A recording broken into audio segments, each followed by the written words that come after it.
तो last class में हमने एक टॉपिक शुरू किया था, excretion. The removal of wastage from the body is called excretion. और फिर हमने बात की थी कि ह्यूमन बॉडी के अंदर एक स्पेसिफिक सिस्टम प्रेजेंट होता है वेस्टेज को रिमूव करने के लिए, और वो है ह्यूमन एक्सक्रीटरी सिस्टम। और ह्यूमन एक्सक्रीटरी सिस्टम की अगर हम मेन यूनिट बोलें या फिल्ट्रेशन यूनिट बोले तो वो नेम किसका आता है? किडनी का आता है। और लास्ट क्लास में मैंने आपको बताया था कि किडनी जो है इसकी भी खुद की मेन यूनिट होती है, स्मॉलेस्ट यूनिट होती है, दैट इज़ नेफ्रॉन। क्या होती है? नेफ्रॉन होती है। तो उसके बारे में अभी हम स्टडी करेंगे, है ना। आज की जो हमारी क्लास रहेगी वो कहाँ से शुरू होती है? Nephron. Human excretory system, organs की हमने बात की थी, kidney, ureter, urinary bladder, urethra और यूरेथ्रा ओपनिंग। लास्ट क्लास में मैंने ये नेम नोट कर दिए थे यहाँ पे। और किडनी के बारे में आपको मेन बातें बता दी थी मैंने। अब मैंने बोला था कि किडनी की जो मेन यूनिट है नेफ्रॉन, उसकी स्ट्रक्चर के बारे में हम नेक्स्ट क्लास में रीड करेंगे। तो अभी हम बात कर रहे हैं नेफ्रॉन के बारे में। Nephron, nephron. तो क्या क्या पॉइंट बताओगे आप नेफ्रॉन के बारे में? तो फर्स्ट पॉइंट यही है, main unit of kidney. Kidney की मेन यूनिट क्या होती है? नेफ्रॉन होती है। अब अगर हम बात करें नेफ्रॉन के बारे में, इसकी स्ट्रक्चर जो है इसमें कौन कौन से पार्ट्स इन्वॉल्व होते हैं, तो आप मेनली इसमें 2 पार्ट्स आते हैं। स्ट्रक्चर में मेनली कितने पार्ट्स होते हैं? इसमें 2 पार्ट्स इन्वॉल्व होते हैं। एक तो नेम आता है इसमें बोमेन्स कैप्सूल। क्या नेम आता है? Bowman's capsule. और सेकंड इसमें नेम आता है हमारे पास रीनल ट्यूब्यूल। क्या नेम आता है? Renal tubule. तो मेनली इन 2 पार्ट से मिलके एक जो स्ट्रक्चर बनती है उसको हम क्या बोलते हैं? नेफ्रॉन बोलते हैं। ठीक है। और अब अगर हम बात करें ब्लड फिल्ट्रेशन का फंक्शन, यानी कि ब्लड में से अपने को वेस्टेज को रिमूव करना है, और एक्सक्रीशन जो प्रोसेस है इसमें मेनली वो वेस्टेज कौन सी होती है? मैंने लास्ट क्लास में बताया था आपको, यूरिया। इसको यूरिन भी कहते हैं हम, ठीक है ना, यूरिन। तो यूरिन को ब्लड में से फिल्टर करना है, अलग करना है, यूरिन फॉर्मेशन। ब्लड में से यूरिन को अलग करके उसका फॉर्मेशन करवा के उसको बॉडी से रिमूव करवाना है वेस्टेज को। तो वो सारी प्रोसेस कहाँ पे होती है? नेफ्रॉन में होती है। इसके ये फर्स्ट पार्ट यानी कि बोमेन्स कैप्सूल में और रीनल ट्यूब्यूल में होती है। कैसे होती है हम थोड़ा डिस्कस करते हैं इसके बारे में। ये चार्ट बना लोगे आप। नेफ्रॉन जो है main unit of kidney, structure में 2 पार्ट्स आते हैं, Bowman's capsule and renal tubule. मैं यहीं पे नेम बता दूं, ये जो रीनल ट्यूब्यूल है इसमें 2 टाइप की ट्यूब्स आती हैं। एक तो इसमें नेम आता है पीसीटी। क्या नेम आता है? पीसीटी। और एक इसमें हम रीड करेंगे डीसीटी। अगर हम बात करें फुल फॉर्म तो इसको बोलते हैं प्रॉक्सिमल कॉन्वुलेटेड ट्यूब्यूल बोलते हैं इसको। और डीसीटी की फुल फॉर्म होती है डिस्टल कॉन्वुलेटेड ट्यूब्यूल। ये इनकी फुल फॉर्म होती है रीनल ट्यूब्यूल की। ठीक है भाई, ये आपको ध्यान रखना है। अब थोड़ा हम स्ट्रक्चर बना लेते हैं नेफ्रॉन की, रफली एक स्ट्रक्चर बना लेते हैं ताकि क्लियर हो जाए कि कहाँ पे कौन सी प्रोसेस होती है। ये आपको थोड़ा स्ट्रक्चर से याद रहेगा। तो कुछ इस टाइप की स्ट्रक्चर मानी जाती है नेफ्रॉन की।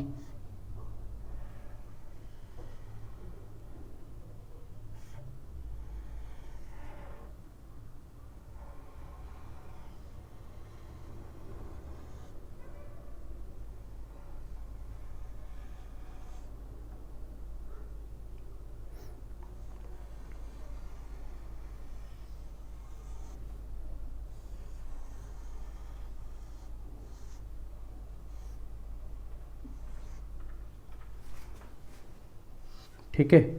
तो कुछ इस टाइप की स्ट्रक्चर होती है नेफ्रॉन की, और इसमें कौन कौन से पार्ट्स आते हैं। तो अगर हम बात करें यहाँ पे, ये जो स्ट्रक्चर है,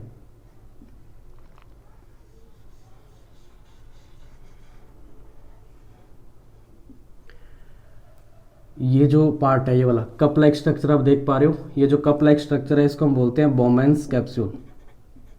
क्या बोलते हैं इसको? बोमेंस कैप्सूल बोलते हैं इसको।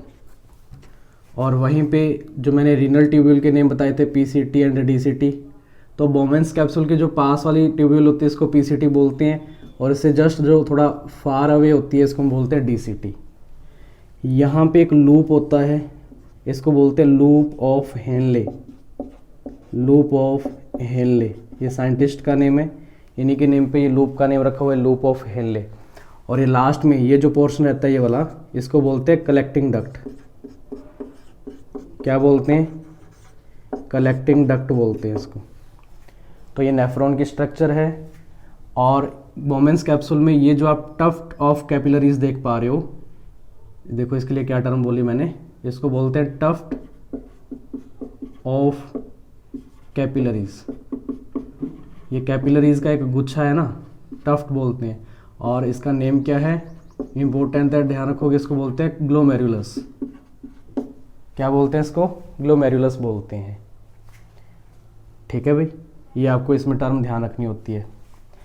अब अगर हम बात करें, ये जो ट्यूब्यूल है इसको बोलते हैं रीनल आर्टरी। Renal artery. और ये है रीनल वीन। Renal Wien. और ये जो पीसीटी एंड डीसीटी है इसको कवर्ड की होती हैं, अगर हम बात करें तो आप बताओगे ब्लड वेसल्स कवर्ड की होती हैं। इनको कौन कवर करके रखती हैं? ब्लड वेसल्स इनको कवर करके रखती है स्ट्रक्चर को। ये ध्यान रखना आपको इसमें, इस टाइप से। एक बार मैं रफली डायग्राम बना रहा हूँ, फिर हम बाद में करेंगे इसको। इसको पूरी को कवर्ड की होती है ब्लड वेसल्स, और इनको बोलते हैं वासा रेक्टा। ये जो ब्लड वेसल्स हैं इनको बोलते हैं वासा रेक्टा। क्या बोलते हैं? वासा रेक्टा बोलते हैं इनको। कुछ नहीं है, मैंने बताया इसका कॉमन नेम क्या है, ब्लड वेसल्स, यानी कि arteries and veins in tubules को कवर्ड की होती हैं। तो ये स्ट्रक्चर है नेफ्रॉन की। तो होता क्या है, जो इम्प्योर ब्लड है, सबसे पहले ब्लड में जब इसको फिल्टर किया जाएगा, यूरिन फॉर्मेशन, देखो हम प्रोसेस को रीड करने जा रहे हैं अब, यूरिन फॉर्मेशन करवाना है।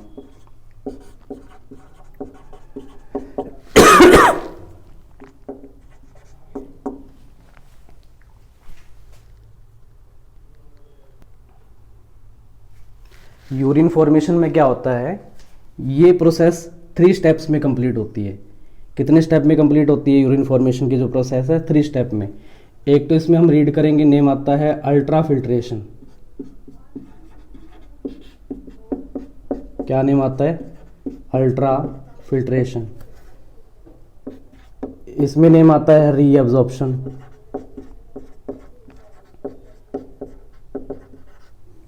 और थर्ड स्टेप इसमें रहता है हमारे पास सेक्रेशन।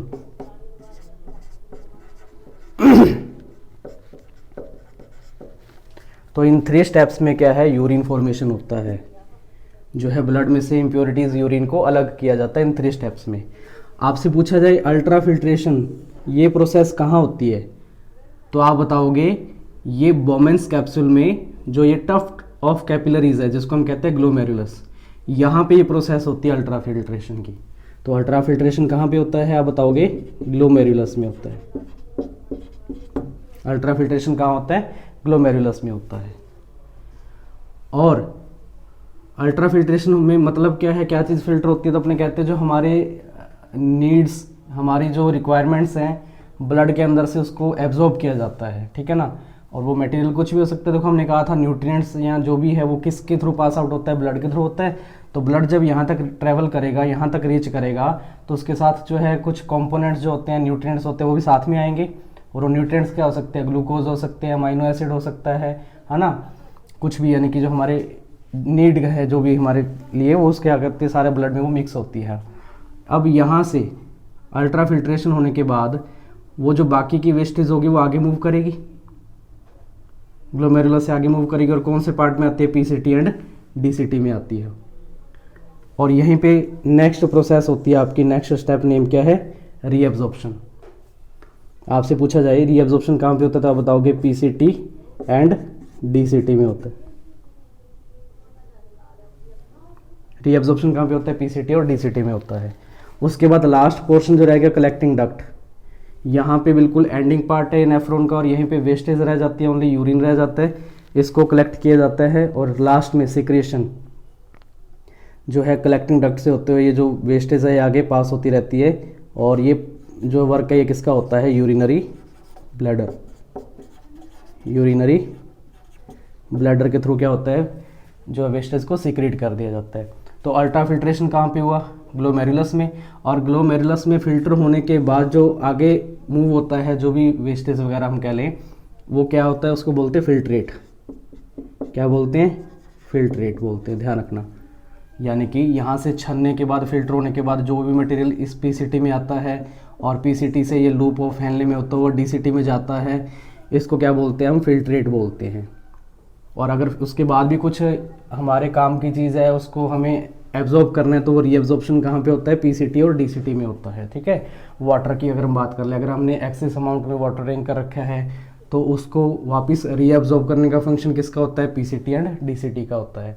ज़्यादा अमाउंट में अगर है तो कुछ अमाउंट में अगर रिलीज़ करना है बॉडी के साथ, जो है ना वेस्टेज के साथ बॉडी से उसको रिमूव करना है, तो हम कहाँ करेंगे, ये जो है किसके थ्रू होगा, यूरिन के साथ उसको जो है रिलीज़ भी किया जाता है यूरिनरी ब्लैडर से। तो ये आपको ध्यान रखना है, ultra filtration, reabsorption and secretion, 3 steps में यूरिन फॉर्मेशन होता है। और इसमें मेन फंक्शन किसका होता है, एक स्ट्रक्चर का, उसका नेम क्या है, नेफ्रॉन। आपके सामने स्ट्रक्चर बनी हुई है, इसको थोड़ा नोट करेंगे।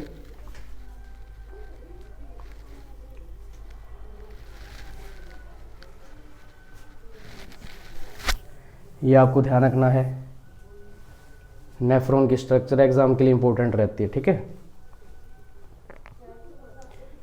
अब जो भी मटेरियल यहाँ से रीअब्जॉर्ब होगा तो फिर से रेडी बैठे हैं यहाँ पे वासा रेक्टा, है ना, जो ब्लड वेसल्स हैं उनके अंदर ये फिर से मिक्स हो जाएगा मटेरियल सारा, और क्या है, ये आगे बॉडी के अंदर फिर से पास आउट होता रहता है।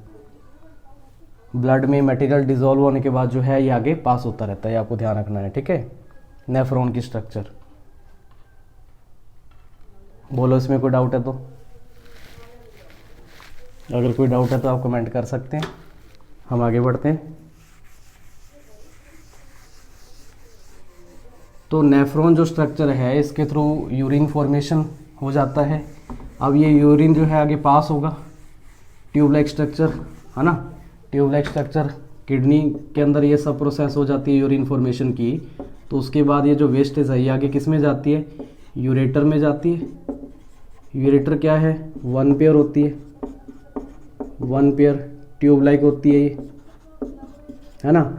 इसका मेन फंक्शन क्या है, पास करना वेस्टेज को, यूरिन को हम कह सकते हैं, और कहाँ तक इसको आगे कैरी करना होता है, तो नेक्स्ट पार्ट तक। नेम क्या आता है, यूरिनरी ब्लैडर। यूरिनरी ब्लैडर, ये आपको ध्यान रखना है। सेकंड पार्ट था यूरेटर। थर्ड पार्ट क्या है हमारे पास, तो यही है जहाँ तक ये इसको लेके आया यूरिनरी ब्लैडर, इसके बारे में हम रीड करेंगे। यूरिनरी ब्लैडर,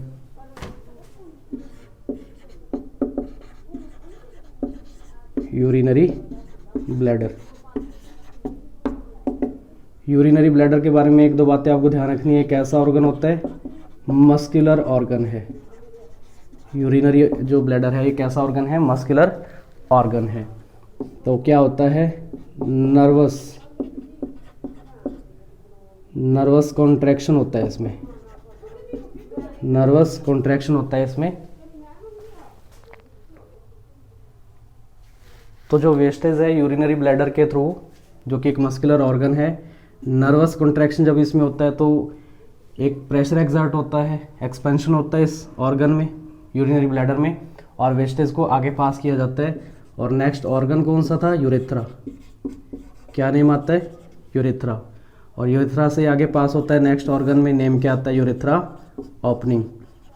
यूरेथ्रा ओपनिंग, और यहीं से जो है वेस्टेज को बॉडी से बाहर रिमूव कर दिया जाता है। तो ये आपको सीक्वेंस में ध्यान रखना होता है सारा। ठीक है।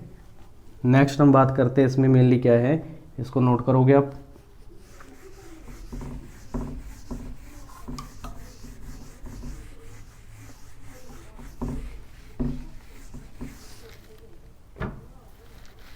ठीक है ना, अभी यहाँ तक आपने ध्यान रखना है इसके बारे में। तो अब अगर हम बात करें एक्सक्रीशन इन प्लांट्स, प्लांट्स भी क्या करते हैं, अपनी बॉडी से वेस्टेज को एक्सक्रीट करते हैं ना। वो वेस्ट मटेरियल किसी भी टाइप का हो सकता है। अगर हम बात करें जैसे गैसेस, गैसेस हो सकती है। गैसेस में नेम क्या क्या आते हैं, ऑक्सीजन एंड कार्बन डाइऑक्साइड। ये भी इसकी बॉडी की वेस्टेज हो जाती है। कैसे, ऑक्सीजन जो है वो कैसे रिलीज की जाती है, फोटोसिंथेसिस के थ्रू, है ना। फोटोसिंथेसिस से कौन सी गैस रिलीज होती है, ऑक्सीजन। तो ये भी एक टाइप की इनके लिए वेस्टेज रहेगी। जिसको भी हम बॉडी से रिलीज करते हैं, एक्सक्रीट करते हैं, यानी कि ठीक है ना, वो सारी क्या है, वेस्टेज ही मानी जाती है एक टाइप से। और वहीं पे अगर हम बात करें कार्बन डाइऑक्साइड, ये भी प्लांट्स क्या करते हैं, एक्सक्रीट करते हैं by the process of respiration. जब ब्रीदिंग की बात आती है ना, सांस लेते हैं तो उसमें कार्बन डाइऑक्साइड गैस को रिलीज किया जाता है, एक्सक्रीट किया जाता है बॉडी से। तो ये वेस्टेज के तौर पे इसको क्या होता है, बॉडी से एक्सक्रीट किया जाता है। इसके अलावा अगर हम बात करें, देखो हम ये कहते हैं कि जो प्लांट्स हैं उनमें एक्सक्रीशन के लिए, वेस्टेज को रिमूव करने के लिए कोई स्पेशल टाइप का एक्सक्रीटरी सिस्टम प्रेजेंट नहीं होता। प्लांट्स के पास कोई स्पेसिफिक टाइप का एक्सक्रीटरी सिस्टम प्रेजेंट नहीं होता। क्यों, क्योंकि इसमें बनने वाली जो वेस्टेज है वो हार्मफुल भी नहीं होती, हार्मफुल नहीं होती, आपको ये ध्यान रखना है। क्यों, क्योंकि याद करो लास्ट क्लास में मैंने आपको क्या बताया था, ह्यूमन बॉडी के अंदर जो वेस्टेज बनती है वो नाइट्रोजिनस टाइप की होती है। कैसी होती है, नाइट्रोजिनस वेस्टेज होती है, जिसमें यूरिया का नेम आता है। कुछ अलग ऑर्गेनिज्म है, जैसे अगर बात करें बर्ड्स, तो वो यूरिक एसिड को एक्सक्रीट करते हैं। एक्वेटिक जो ऑर्गेनिज्म होते हैं वो अमोनिया को एक्सक्रीट करते हैं। तो वो जो वेस्टेज है वो नाइट्रोजिनस टाइप की होती है, बॉडी के लिए टॉक्सिक मटेरियल होता है नाइट्रोजिनस वाला। बट प्लांट्स जो हैं वो नाइट्रोजिनस वेस्टेज को नहीं करते एक्सक्रीट, वेस्टेज को रिमूव नहीं करते। इनमें किस टाइप की वेस्टेज होती है, तो आप बताओगे कार्बोहाइड्रेट टाइप की होती है।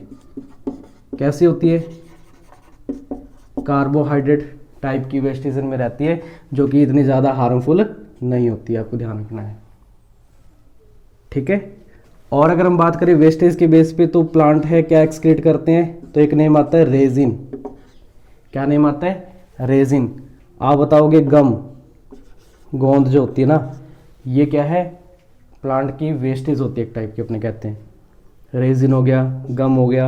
आपने नेम सुना होगा लेटेक्स, ये भी क्या है, प्लांट बॉडी की वेस्टेज होती है। बट अभी लास्ट टाइम एग्जाम में क्वेश्चन आया था, ये मटेरियल जो है हमें ऑब्टेन कहाँ से होता है, या फिर ये स्टोर कहाँ पे होता है। तो आपका जो फाइनल आंसर इसमें रहेगा वो है ओल्ड जाइलम। क्या है, ओल्ड जाइलम होता है इसमें, आपको ध्यान रखना है। रेजिन, गम या लेटेक्स, ये स्टोर कहाँ पे होता है, या एक्सक्रीट कहाँ से इसको ऑब्टेन किया जा सकता है मटेरियल को, तो आप बताओगे ओल्ड जाइलम से इसको ऑब्टेन किया जाता है, ठीक है। ये पॉइंट आपको ध्यान रखना है। नेक्स्ट अगर हम बात करें, कुछ लीव्स होती है वो डेड हो जाती हैं, लीव्स जो है डेड हो जाती हैं। क्यों, क्योंकि उनमें डेड सेल बनती है ना, डेड सेल क्यों बनती है, उनमें क्लोरोफिल खत्म हो जाए, है ना, क्लोरोफिल नहीं होगा जिन लीव्स के अंदर, वो येलो कलर की हो जाती हैं। और येलो कलर की जो लीव्स अपना खुद का खाना नहीं बना सकती, फूड फॉर्मेशन नहीं कर सकती, धीरे धीरे वो क्या हो जाती है, डेड हो जाती हैं। और डेड मटेरियल है वो भी फिर हम क्या कहेंगे, इनकी क्या होती है, वेस्टेज होती है। थोड़े टाइम बाद ये फॉल ऑफ हो जाती है, गिर जाती है, झड़ जाती है ना, ये आपको ध्यान रखना होता है। तो प्लांट्स जो हैं उनके पास स्पेशल टाइप का एक्सक्रीटरी सिस्टम नहीं होता। इनमें जो वेस्टेज बनती है वो कार्बोहाइड्रेट टाइप की होती है, जो इतनी ज़्यादा टॉक्सिक नहीं होती। इट इज़ नॉट हार्मफुल और not toxic as well as nitrogenous products, ठीक है। और अगर हम बात करें प्लांट्स जो है गैसेस जो एक्सक्रीट करेंगे, रिलीज करेंगे, तो उसमें अगर हम बात करें ऑक्सीजन, तो किस बेस पे, फोटोसिंथेसिस रिएक्शन के बेस पे रिलीज करेंगे। और वेस्टेज कार्बन डाइऑक्साइड टाइप की जो है ये किस बेस पे जो है एक्सक्रीट करेंगे, रेस्पिरेशन। इनके अंदर बनने वाली वेस्टेज हार्मफुल नहीं होती, कार्बोहाइड्रेट टाइप की होती है। लीव्स डेड हो जाती हैं तो भी एक टाइप की इनकी वेस्टेज है, इनको फॉल ऑफ किया जाता है, गिर जाती हैं, झड़ जाती हैं। रेजिन, गम और लेटेक्स, ये जो मटेरियल है ये भी इसकी बॉडी की क्या है, मेनली वेस्टेज ही है। और ये कहाँ स्टोर होती है, कहाँ से ऑब्टेन होती है, तो आपका आंसर रहेगा ओल्ड जाइलम। इसके अलावा अगर हम बात करें, एक पॉइंट और भी आप ऐड कर सकते हो, है ना। क्या ऐड कर सकते हो बताओगे, गैस करो जरा।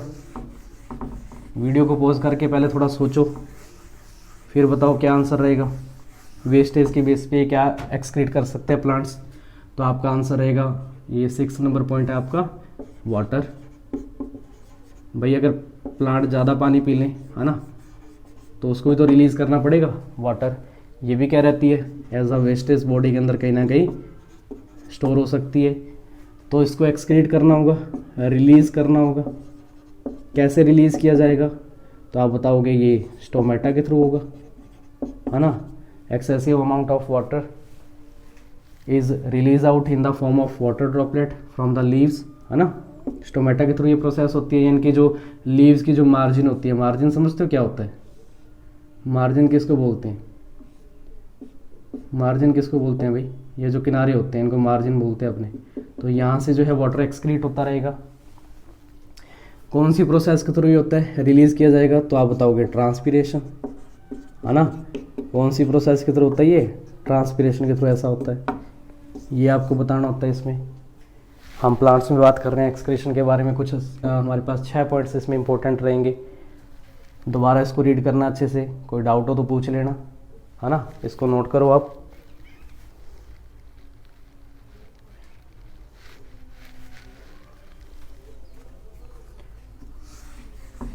छोटा सा टॉपिक है एक्सक्रीशन, बट इम्पोर्टेंट है एग्जाम के लिए। क्यों, इसके अंदर डायग्राम ज़्यादा है। एक तो इसमें हम बात करते हैं एक्सक्रीटरी सिस्टम का डायग्राम रहता है, और इसमें फिर नेफ्रॉन की स्ट्रक्चर जो होती है वो भी एक डायग्राम इसमें इंपॉर्टेंट है। तो इस बेस पे टॉपिक इंपॉर्टेंट रहता है हमारे लिए।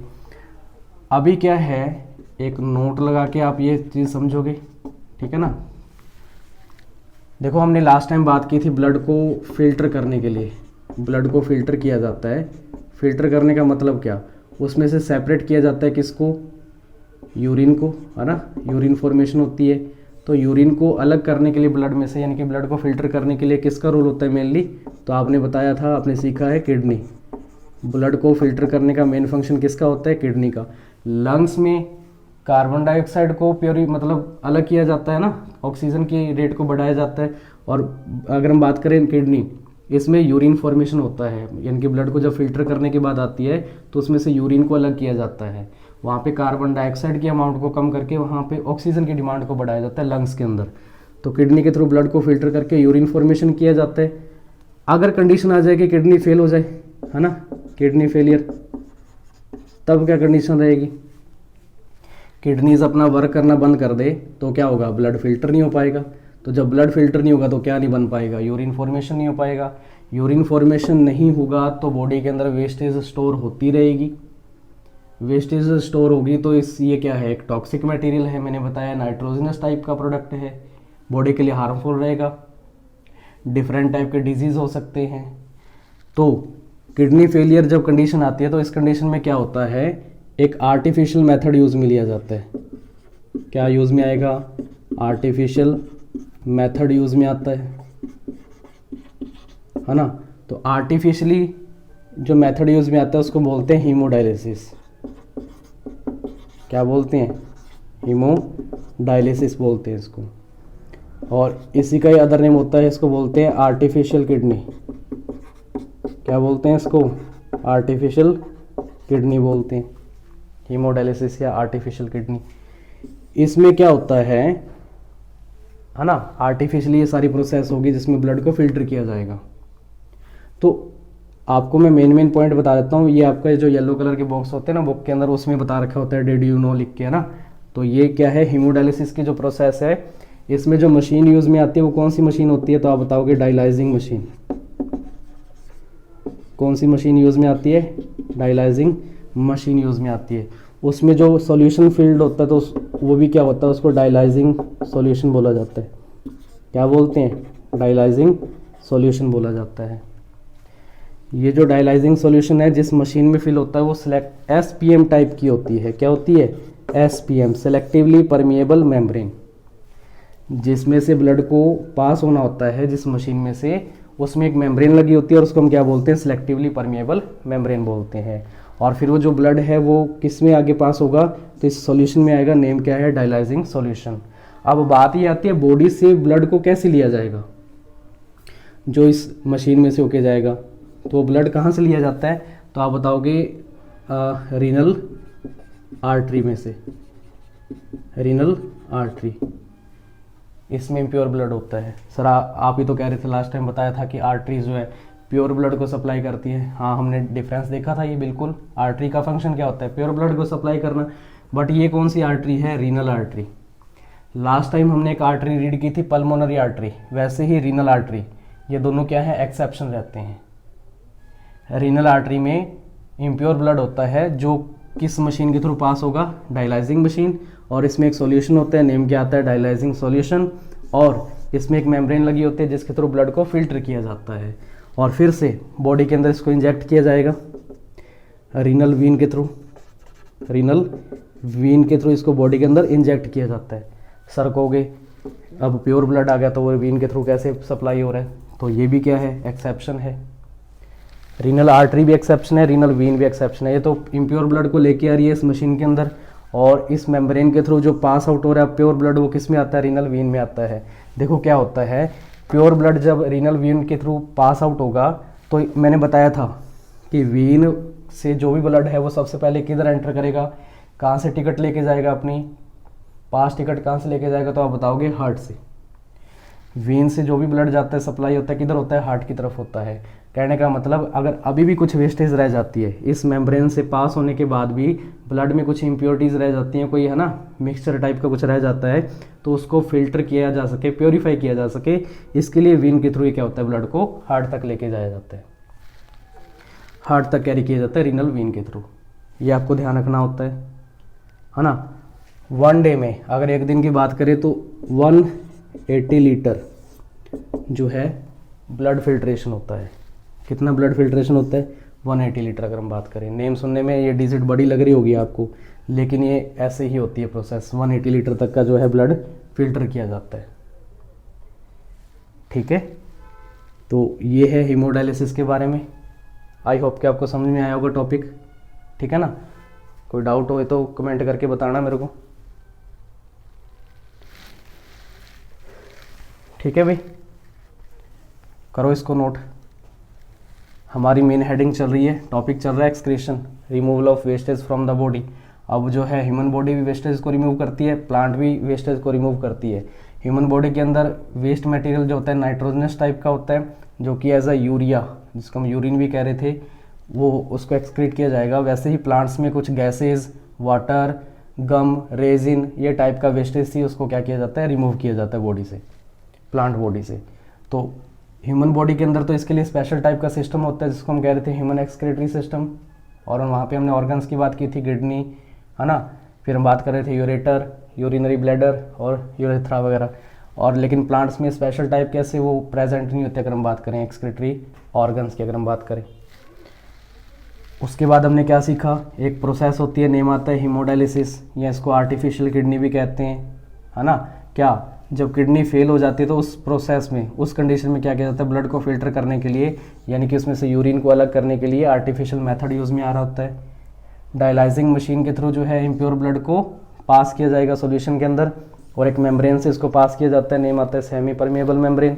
और रीनल वीन के थ्रू ये जो प्योर ब्लड है इसको हार्ट के अंदर कैरी किया जाता है ताकि प्योरीफिकेशन और ज़्यादा हो सके, है ना। ये है हीमोडायलिसिस के बारे में। ठीक है भाई, ये आपका टॉपिक जो है कंप्लीट होता है यहाँ पे, और इसके साथ ही ये चैप्टर भी आपका कंप्लीट होता है। ठीक है, कल की हम एक क्लास रखेंगे, कोशिश रहेगी कल की जो क्लास है उसमें हम कुछ MCQs, मल्टीपल चॉइस क्वेश्चंस देखेंगे इस चैप्टर के। और कोशिश करना आप जितने मैं क्वेश्चन यहाँ से आपसे डिस्कस करूँगा उनके आंसर आप कमेंट बॉक्स में लिख के बताओगे, ताकि मेरे को पता तो लगे ना आप वीडियो देख पा रहे हो, आपके पास आप तक वीडियो पहुंच पा रहा है, और आपके कुछ डाउट्स हो तो मेरे से आप डिस्कस कर सको। ठीक है, तो आप उनके आंसर दोगे। ठीक है ना, चैप्टर आपका ये कंप्लीट हो रहा है यहाँ पे। चलो जाते जाते एक क्वेश्चन पुट कर लेता हूँ, देखता हूँ ये वीडियो आप लास्ट तक देखते हैं नहीं देखते। तो एक क्वेश्चन है, विच ऑफ द फॉलोइंग